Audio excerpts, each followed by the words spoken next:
Hi guys, I'm going to be telling you how to install Java for Windows.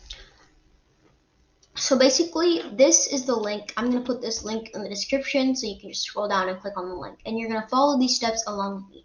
This is actually fairly simple, but there's some really scam Java sites that you can find on Google, so this is definitely the right link. So once you click on this link, it should lead you to this site. Now, once you're on this site, you're going to click Agree and Start Free Download. Once you do that, in the left corner of your computer, in the bottom left corner of your computer, you see Java setup some random numbers dot the exe, the executive file. And what you want to do is you want to click on that.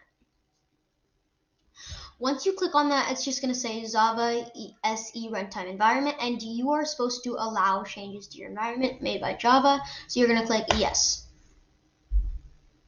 You're just going to wait a few moments. There we go. It popped up. Now it's going to say Java setup welcome. Welcome to Java updated license terms. You're going to read the updated license agreement. And I already read it because I already have it installed. But you can also change the destination folder if you want to. But yeah, you can also change the destination folder if you want to. So if you don't want to change it and you want to install Java, just click install.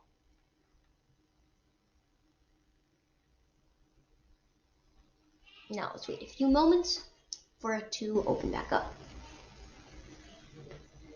There we go, it opened, and it's saying status installing Java. Now this process actually takes a couple of minutes, so I'll be right back when it's done installing. And finally it installed. So it's going to say you have successfully installed Java, and now you can close it.